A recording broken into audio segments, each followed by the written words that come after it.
Hello students, আজকে আরও একটা নতুন রাইটিং শিখবার জন্য আমি একটা নতুন ভিডিও করছি। দেখো, এটাকে বলা হচ্ছে নিউজ পেপার রিপোর্ট। কিন্তু নিউজ পেপার রিপোর্ট দু রকমের হয়। হ্যাঁ, একটা হচ্ছে অ্যাক্সিডেন্টাল রিপোর্ট আর একটা হচ্ছে পার্সোনাল রিপোর্ট। অ্যাক্সিডেন্টাল রিপোর্ট তো তোমরা জানোই, কোনো রকম ডিজাস্টার হলো, ন্যাচারাল ডিজাস্টার হলো, ভূমিকম্প, বন্যা বা অ্যাক্সিডেন্ট হলো, এই সবগুলো। আর এই ধরনের রিপোর্টটা হচ্ছে যেটা তোমাদের পার্টিকুলারলি কোনো স্কুল বা কলেজে কিছু একটা আয়োজন করা হয়েছে, কোনো প্রোগ্রাম আয়োজন করা হয়েছে, সেই নিয়ে এই ধরনের রিপোর্টগুলো দেওয়া হয়। এটা ক্লাস 9, 10 আর 12-এর জন্য খুবই প্রয়োজনীয়। তো এই তিনটে ক্লাস খুব ভালো করে মন দিয়ে এটা দেখতে পারো। আর ক্লাস 11 এটা আসে না, তাই এটা ক্লাস 11 থেকে বাদ। তো চলো আমরা দেখে নিই। দেখো কোয়েশ্চেনটা কি আছে। কোয়েশ্চেনটা আছে, write a report on a tree plantation programme in your school. তো তোমাদের স্কুলে একটা ট্রি প্ল্যান্টেশন প্রোগ্রাম হবে। সেই ট্রি প্ল্যান্টেশন প্রোগ্রাম অর্থাৎ বৃক্ষরোপণ যে অনুষ্ঠান, সেই অনুষ্ঠানটা হবে, সেইটা নিয়ে আমরা একটা রিপোর্ট লিখতে বলেছে। তো রিপোর্ট লিখলেই প্রথমে যেটা করতে হবে, তোমাদের একটা হেডিং দিতে হবে। হেডিংটা দেখো, লেখা আছে ট্রি প্ল্যান্টেশন প্রোগ্রাম, এটা হেডিং। এই tree plantation programme in our স্কুলও তোমরা চাইলে করতে পারো, কোনো সমস্যা নাই। আচ্ছা, প্রথমে তাহলে এই হেডিংটা হয়ে যাবে। দিয়েই বাঁ দিকে তোমাদের লিখতে হবে ঠিক নিচে এবিসি হাই স্কুল। হ্যাঁ, এবিসি হাই স্কুল কেন লিখবো, নিজের স্কুলের নাম কেন লিখবো না? কারণ নিজের স্কুলের নাম লিখলে যেটা হবে, স্কুলের নামটা বাইরে এক্সপোজ হয়ে যাবে। হ্যাঁ, তো স্পেশালি মাধ্যমিক আর এইচএস যারা দেবে তারা এবিসি হাই স্কুল অবশ্যই লিখবে। ক্লাস 9 এটাকে নিজের স্কুলের নাম লিখতে পারো। তারিখ দিয়ে দিয়েছি, যেহেতু একটা ট্রি প্ল্যান্টেশন প্রোগ্রাম হচ্ছে, তো আমরা জানি যে বিশ্ব পরিবেশ দিবস 5ই জুন হয়, তো আমরা 5th জুন দিয়ে দিয়েছি। আর সালটা 2020। তো এই বলে লিখে এই তিনটে জিনিস দিতে হবে, স্কুলের নাম, কমা দিয়ে ডেট, কমা দিয়ে সাল, এই তিনটে জিনিস দিতে হবে। দিয়ে একটা কোলন চিহ্ন দেবে, বিসর্গ চিহ্নের মতন, দিয়ে স্টার্ট করবে। যে কোনো এই একটা শিখিয়ে দেবো, তোমরা 90% বাকি নোটিশ বলছি, বাকি রিপোর্টগুলোর সঙ্গে 90% মিল থাকবে। তো বেশিরভাগটাই এখান থেকেই তোমরা লিখতে পারবে। অন্যান্য যে কোনো ধরনের যে পার্সোনাল রিপোর্টগুলো থাকবে একই প্যাটার্নে চলবে। তো চলো শুরু করি। দেখো, প্রথমে লেখা আছে, our school arranged a tree plantation programme. আমাদের স্কুল অ্যারেঞ্জ করেছিল, যেহেতু এই ঘটনাটা কমপ্লিট হয়ে গিয়েছে। রিপোর্ট যখন লিখছো তার মানে কি, কোনো ঘটনার পরে লিখছো, কোনো ঘটনা ঘটে গেছে তারপরে লিখছো রিপোর্ট। তো সেই জন্য প্রথমেই তোমাদের লিখতে হবে আওয়ার স্কুল অ্যারেঞ্জড, আয়োজন করেছিল, a tree plantation programme on, কবে, ওয়ার্ল্ড এনভায়রনমেন্ট ডে, বিশ্ব পরিবেশ দিবসে। সেটা কবে, কমা দিয়ে দ্য 5th জুন 2020, তাহলে 5ই জুন 2020 সালে। The programme was arranged in our school compound. এটা মাথায় রাখো যে প্রোগ্রামটা অ্যারেঞ্জ কোথায় হয়েছিল, স্কুল কম্পাউন্ড, অর্থাৎ স্কুলের যে মাঠে। এবার এটা যদি কোনো কুইজ হতো তাহলে এটা হতো স্কুল অডিটোরিয়ামে। ঠিক আছে, তো AUDITORIUM, অডিটোরিয়াম। তাহলে স্কুল কম্পাউন্ড বা স্কুল অডিটোরিয়াম রাখবে। যদি প্রোগ্রামটা বড়সড় হয় তাহলে বাইরে করতে হবে, স্কুলের মাঠে করতে হবে, স্কুল কম্পাউন্ড মানে স্কুলের মাঠ। আর যদি প্রোগ্রামটা ছোটোখাটো হয় তাহলে স্কুল অডিটোরিয়াম।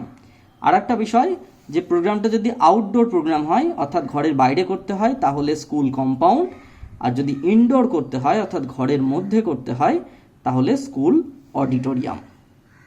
তাহলে যে কোনো প্রোগ্রাম হয় স্কুল কম্পাউন্ড নয় স্কুল অডিটোরিয়ামে হবে। তাহলে এই লাইনটা একই থেকে যাবে। All the teachers, non teaching stuffs and students took part actively. তাহলে কারা কারা পার্টিসিপেট করছে, বলছে অল দ্য টিচার্স, সব টিচাররা থাকছে, নন টিচিং স্টাফ অর্থাৎ যারা টিচার নয় কিন্তু কাজ করেন, যেমন গ্রুপ সি, গ্রুপ ডি লাইব্রেরিয়ানেরা নন টিচিং স্টাফ। আর তার সঙ্গে থাকছে স্টুডেন্টসরা, অবশ্যই তোমরা থাকবে, স্টুডেন্টসরা থাকবে, তার সাথে হবে না, সেই স্টুডেন্টসরা থাকবে। টুক পার্ট অ্যাক্টিভলি, তারা প্রত্যেকেই অ্যাক্টিভলি অর্থাৎ সরাসরি অংশগ্রহণ করবে এই কাজে। To make the programme not only a grand one, এই প্রোগ্রামটাকে বড়সড়ভাবে উদযাপন করবে তাই না, বাট অলসো সাকসেসফুল, কিন্তু সেটাকে সাকসেসফুল করবে। আচ্ছা, এটা তো হয়ে গেল। এবার প্রোগ্রাম কোথায় হবে সেটা আমি বলে দিলাম, কবে হবে সেটা মানে কবে হয়েছে এবং কোথায় হয়েছে। 5ই জুন হয়েছে, স্কুল অডিটোরিয়াম, স্কুল কম্পাউন্ডে হয়েছে, এটা বলা হলো। কে কে পার্টিসিপেট করেছে সেটাও বলা হলো, কিন্তু কটা থেকে শুরু কটায় শেষ সেটা বলা দরকার। তাহলে it started at 7 AM with a rally. তাহলে এই প্রোগ্রামটা কবে স্টার্ট, কোথায় থেকে স্টার্ট হচ্ছে, বলছে যে 7 AM অর্থাৎ সকাল 7টায় স্টার্ট হচ্ছে, উইথ এ র্যালি একটা মিছিল দিয়ে, from our school to the surrounding areas, আমাদের স্কুল থেকে যে সারাউন্ডিং এরিয়া অর্থাৎ আশেপাশের যে এলাকা সেইখানে। কেন সেখানে? To spread awareness about the importance of planting and saving trees, যাতে আমরা অ্যাওয়ারনেস অর্থাৎ সচেতনতা ছড়াতে পারি। কিসের জন্য? বৃক্ষরোপণ, শুধু বৃক্ষরোপণ না, সেভিং ট্রিজ অর্থাৎ গাছকে সংরক্ষণ করার কাজেও, গাছকে বাঁচানোর কাজেও যাতে মানুষ এগিয়ে আসে সেই বিষয়ে তাদের অবগত করার জন্য আমরা মিছিল করলাম। Students from different classes participated in that rally, বিভিন্ন ক্লাস থেকে সব স্টুডেন্ট এই র্যালিতে, এই মিছিলে অংশগ্রহণ করেছিল। উইথ প্ল্যাকার্ডস ইন দেয়ার হ্যান্ডস, এবং তাদের হাতে কি ছিল? প্ল্যাকার্ড, মানে ছোট ছোট কার্ড ছিল। Various kinds of slogans were written on those placards, বিভিন্ন ধরনের স্লোগান তার উপরে লেখা ছিল। কীরকম স্লোগান? লাইক মানে যেমন সেভ ট্রি সেভ লাইফ, গাছ বাঁচাও প্রাণ বাঁচাও, নো ট্রি নো লাইফ, গাছ নেই তো প্রাণ নেই, make mother nature green, mother নেচারকে সবুজে ভরে দাও, এসেট্রা, মানে এই রকম ধরনের কিছু বানিয়ে দিতে হবে, কিছু স্লোগান লেখা ছিল ওই প্ল্যাকার্ডগুলোতে। তারপরে লিখতে হবে the rally returned our school compound after an hour, কতক্ষণ চলেছিল র্যালি? তো 1 ঘন্টা র্যালি চলেছিল, তারপরে সেটা স্কুল কম্পাউন্ডে আবার ফিরে আসে। The chief guest for that, প্রত্যেকটা প্রোগ্রামে মাথায় রাখবে, এর আগে নোটিশে আমি শিখিয়েছি একটা চিফ গেস্ট থাকে, তো এখানেও একটা চিফ গেস্ট থাকবে। তো প্রত্যেকটা এই যে রিপোর্টগুলো তাতে একটা করে চিফ গেস্ট থাকবে, সেই চিফ গেস্ট আসবে। তাহলে the chief guest, chief guest দেখো ক্যাপিটালে লিখেছি, তোমরা চাইলে ছোট হাতেরও লিখতে পারো, কোনো সমস্যা নাই।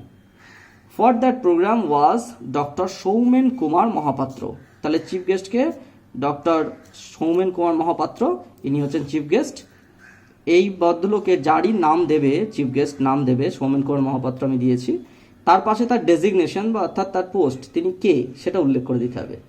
The environment minister of West Bengal, West বেঙ্গলের এনভায়রনমেন্ট মিনিস্টার মানে পরিবেশ মন্ত্রী তিনি, এটা বলে দিলাম।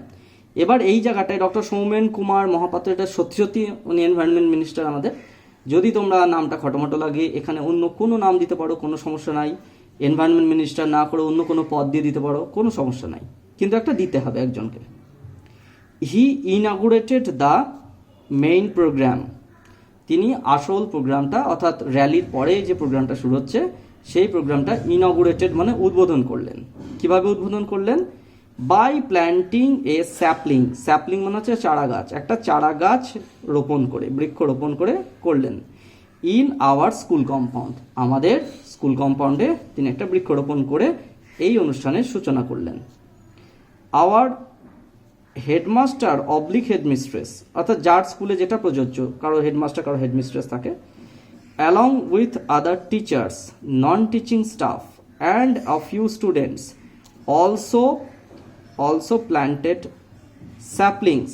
তো বলছে যে আমাদের হেডমাস্টার হেডমিস্ট্রেস যেটা থাকবে তার সাথে নন টিচিং স্টাফ এবং সব স্টুডেন্টকে যদি গাছ বৃক্ষরোপণে আনা হয় তাহলে তো মুশকিল হয়ে যাবে, সেজন্য আ ফিউ স্টুডেন্টস, বেশ কিছু স্টুডেন্ট, তারা কি করলো? স্যাপলিং চারা গাছ প্ল্যান্ট করলো। In that huge compound, compound মানে যে স্কুলের যে মাঠ বা বাগান বলতে পারো, সেখানে তারা বৃক্ষরোপণ করলো। Then the chief guest delivered a short speech, বৃক্ষরোপণ হয়ে গেলে তারা তো একটা করে মন্তব্য রাখবে, বক্তব্য রাখবে, একটা বক্তৃতা দেবে, তো শর্ট স্পিচ, ছোট্ট একটা বক্তৃতা দিল। ফলোড বাই আওয়ার হেডমাস্টার অথবা হেডমিস্ট্রেস, ঠিক আমাদের হেডমাস্টার বা হেডমিস্ট্রেস, ফলোড বাই মানে হচ্ছে চিফ গেস্ট বক্তব্য দিলেন, ঠিক তারপরে আমাদের হেডমাস্টার বা হেডমিস্ট্রেসও বক্তব্য দিলেন। এই দুজনের বক্তব্য কিসের ওপর ছিল? On the importance of planting trees, বৃক্ষরোপণের গুরুত্ব নিয়ে। আবার হেডমাস্টার অথবা হেডমিস্ট্রেস যাই হবে, ordered 1000 saplings from the local nursery, তার লোকাল নার্সারি থেকে আমাদের যে হেডমাস্টার বা হেডমিস্ট্রেস যাই থাকুক, তিনি 1000টি চারা গাছ অর্ডার দিয়েছিলেন এই প্রোগ্রামের জন্য। For that programme about 100 saplings were planted inside the school compound. এর মধ্যে 1000টির মধ্যে 100টি চারা গাছ, প্রায় 100টি চারা গাছ রোপণ করা হলো স্কুলের কম্পাউন্ডের মধ্যে, কারণ অত তো জায়গা নাই সব 1000 লাগাবে চারা গাছ, তো সেই জন্য সেখানে 100টা মাত্র চারা গাছ বৃক্ষরোপণ করা হলো। And the rest were distributed among the students and local people. এবং বাকিটা রেস্ট মানে পড়ে থাকা অংশগুলো অর্থাৎ প্রায় 900টা সেটা ডিস্ট্রিবিউট করা হলো, সেটা বিতরণ করে দেওয়া হলো কাদের মধ্যে? স্টুডেন্টস, ছাত্রছাত্রীদের মধ্যে এবং লোকাল পিপল। তাহলে র্যালিতে যে লোকাল পিপলকে বলা হলো যে বৃক্ষরোপণ করো, তাহলে তাদেরকে কিছু বৃক্ষ হাতে না দিলেও সেটা খারাপ দেখায়, তো তাদের মধ্যে কিছু বৃক্ষ বিলি করা হলো। A cultural program was also conducted on that auspicious occasion. তো বলছে যে একটা কালচারাল প্রোগ্রাম, একটা সাংস্কৃতিক অনুষ্ঠানের আয়োজনও করা হয়েছিল। কি জন্য? On that অসপিসাস। অসপিসাস মানে হচ্ছে শুভ, শুভ অকেশন মানে হচ্ছে যে মুহূর্ত, এই শুভ মুহূর্তে বা শুভ অনুষ্ঠানের জন্য একটা কালচারাল প্রোগ্রামের আয়োজন করা হয়েছিল।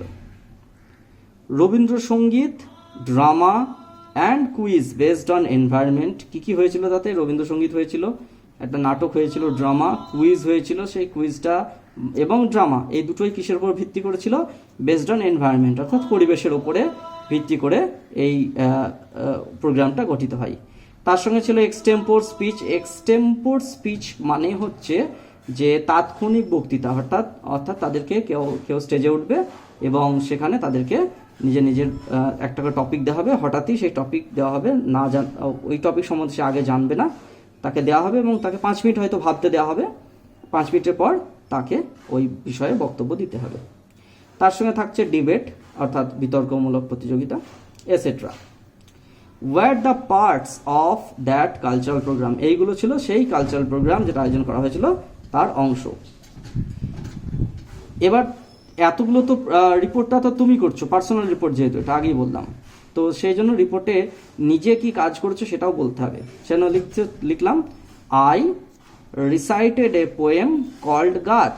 আমি একটা পোয়েম অর্থাৎ একটা কবিতা আবৃত্তি করেছি যার নাম হচ্ছে গাছ, বাই ওয়াসিম রাকিব। ওয়াসিম রাকিব বলে একজন ব্যক্তি আছেন, তিনি সত্যি একটা গাছ বলে কবিতা লিখেছেন, খুবই ভালো। তোমরা এই গাছের জায়গায় অন্য কোনো কবিতার নাম যেটা পরিবেশ নির্ভর বা পরিবেশ বান্ধব কোনো কবিতার নাম যদি জেনে থাকো তাহলে দিতে পারো, কবির নামটা পাশে দিয়ে দেবে।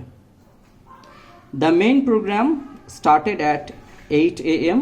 7টা থেকে র্যালি শুরু হয়েছিল, 1 ঘন্টা পর মেইন প্রোগ্রাম শুরু হয়েছিল অর্থাৎ 8টা থেকে, and continued up to 10 AM এবং চলেছিল 10টা পর্যন্ত, অর্থাৎ 2 ঘন্টা। Finally the programme was concluded.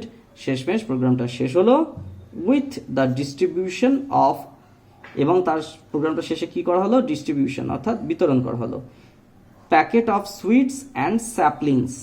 প্রত্যেকটা যারা ছিল তাদেরকে সুইটস অর্থাৎ মিষ্টির প্যাকেট দেওয়া হলো, অ্যান্ড স্যাপলিংস মানে চারা গাছ দেওয়া হলো অ্যামং দ্য স্টুডেন্টস। এবং কাদেরকে সেটা দেওয়া হলো? স্টুডেন্টদেরকে, কারণ যারা গেস্ট ছিল তাদেরকে অলরেডি স্যাপলিং দেওয়া হয়ে গেছে, অলরেডি মিষ্টির প্যাকেট দেওয়া হয়ে গেছে, আর স্টুডেন্ট যারা ছিল তাদেরকে এই শেষে এগুলো বিতরণ করা হলো। এই পুরো রিপোর্টটা তাহলে এখানেই শেষ হয়ে গেল। রিপোর্টটা কমপ্লিট করার পর তার ডান দিকে এরকম একটা ড্যাশ দেবে, ড্যাশ দিয়ে ইউর নেম উইথ টাইটেল, তোমরা তোমাদের নাম টাইটেল সহ লিখবে এখানে। ঠিক তার নিচে, নামের নিচে লিখবে ক্লাস, যে ক্লাসে পড়ছো। এবার যদি সেটা 9 বা 10 হয় তাহলে সেকশন লিখতে হবে, ABCD যে সেকশনে পড়ছো। আর যদি 12 হও তাহলে স্ট্রিম লিখবে, স্ট্রিম হচ্ছে কোন সেক্টরে পড়াশোনা করছো, অর্থাৎ সায়েন্স, আর্টস না কমার্স। আর লাস্টে লিখবে রোল। এই 3টে লেখা কিন্তু জরুরি, কারণ তুমি তো প্রফেশনাল রিপোর্টার নাও, তুমি পার্সোনাল একটা নিজের স্কুলে প্রোগ্রাম হয়েছে সেই প্রোগ্রামের রিপোর্ট তুমি করছো, তাহলে তোমাদের এইটা লিখতে হবে। তাহলে এই হয়ে গেল মোটামুটি আমাদের একটা পার্সোনাল রিপোর্ট। তোমাদের বললাম যে 90% মিল থাকবে কোন জায়গায়। এটা যদি ব্লাড ডোনেশন ক্যাম্প হতো, এটা যদি অন্য কোনো অনুষ্ঠান হতো স্কুলে, যেমন প্রতিষ্ঠা দিবস হয়তো স্কুলে অনুষ্ঠিত হচ্ছে, কি টিচার্স ডে অনুষ্ঠিত হচ্ছে, তো তোমাদের এই একটা জিনিস কিন্তু খেয়াল রাখতে হবে যে কবে হচ্ছে। ABC হাই স্কুল লিখবে, তারিখ লিখবে, সাল লিখবে। তো যদি ব্লাড ডোনেশন ক্যাম্প হয় তাহলে বলবে যে ব্লাড ডোনেশন ক্যাম্প অ্যারেঞ্জ করা হয়েছিল আমাদের স্কুলে। সেটা কোথায় হয়েছিল? স্কুল অডিটোরিয়ামেও করতে পারো, স্কুল কম্পাউন্ডেও করতে পারো। সেটা কখন চালু হয়েছে, কটা থেকে শুরু হয়েছে, এটা যেমন 7টা থেকে শুরু, তাহলে 7টা থেকে শুরু করে ব্লাড ডোনেশন ক্যাম্প হলে বিকেল 4টে পর্যন্ত চালাতে হবে। যদি টিচার্স ডে হয় তাহলে দেখা গেল সকাল 7টায় না শুরু করে সকাল 10টায় শুরু করলে, যে 10টা থেকে চালালে কিছুক্ষণ 2 ঘন্টা 3 ঘন্টা যেটা তোমাদের ইচ্ছে হয়। এবং সেখানে চিফ গেস্ট কে থাকবে সেটা ঠিক করবে। ব্লাড ডোনেশন ক্যাম্প হলে চিফ গেস্ট থাকবে ধরো কোনো মেডিকেল ডিপার্টমেন্টের লোক। যদি শিক্ষক দিবস হয় তাহলে স্কুলের কোনো বিখ্যাত ব্যক্তি বা কোনো শিক্ষাবিদকে আনতে পারো। তাহলে যে গ্রাউন্ডে অনুষ্ঠান করবে সেই গ্রাউন্ডের একজন ব্যক্তিকে চিফ গেস্ট করে আনবে, তার নাম দেবে, তার পাশে তার পদটা দিয়ে দেবে। আর সেই প্রোগ্রামটার সাংস্কৃতিক অনুষ্ঠান একটা অ্যারেঞ্জ করবে অবশ্যই, যেই প্রোগ্রাম হোক। এবং সেই সাংস্কৃতিক অনুষ্ঠানে কি কি হলো, ব্লাড ডোনেশন ক্যাম্প হলে প্রথমেই সাংস্কৃতিক অনুষ্ঠান করা যাবে না। ব্লাড ডোনেশন ক্যাম্পটা কটা থেকে শুরু, কতগুলো ডাক্তার এসেছিলো, কী কী হয়েছে এগুলো লিখতে হবে, কতজন পার্টিসিপেট করেছে সেগুলো লিখতে হবে। আর যদি র্যালির ব্যাপারটা থাকে, যদি আয়োজন করা যায় তাহলে সেই র্যালির ব্যাপারটাও করে নেবে প্রথমের দিকে। দিয়ে ফাইনালি প্রত্যেকে বক্তৃতা দেবে, যে চিফ গেস্ট থাকবে সে অনুষ্ঠানের ইনগরেশন অর্থাৎ উদ্বোধনটা করবে, সে বক্তৃতা দেবে। হেডমাস্টার বা হেডমিস্ট্রেস থাকলে সে একটা বক্তৃতা দেবে। এবং শেষমেশ কী হবে না, প্রোগ্রামটা একটা অনুষ্ঠানের মাধ্যমে শেষ হয়ে যাবে। এই প্রোগ্রামের শেষে তোমরা চাইলে সবাইকে মিষ্টির প্যাকেট দিতে পারো, সেটা কাম্য যে সবাই যেন মিষ্টির প্যাকেট দেয়। এবং একটা জিনিস খেয়াল রাখতে হবে যে এই পুরো প্রোগ্রাম যেন সাকসেসফুলি ডেলিভার করা হয়, যেন প্রত্যেকে কোঅপারেট করে, টিচার্স, নন টিচিং স্টাফ, স্টুডেন্টস, এরা সবাই যেন কোঅপারেট করে। এবং অবশ্যই তোমার কি অবদান প্রোগ্রামে, তুমি সবসময় যে এখানে যেমন রিসাইটেশন করেছি অর্থাৎ আবৃত্তি করেছি একটা কবিতা, সবসময় যে আবৃত্তি করতে হবে তা না। তোমার এরকম হতে পারে যে তুমি স্বেচ্ছাসেবক অর্থাৎ ভলেন্টিয়ার হিসেবে থাকলে, সেটাও হতে পারে। যাই হোক, এইগুলো মোটামুটি কমপ্লিট করে অবশ্যই তোমার নাম, ক্লাস আর স্ট্রিম বা সেকশন আর লাস্টে রোলটা দিয়ে দেবে, তাহলেই এটা কমপ্লিট হয়ে যাবে। ঠিক আছে, আমি কিছু কোয়েশ্চেন্স এই রিলেটেড দিয়ে দেবো তোমাদের, যাতে সুবিধা হয়।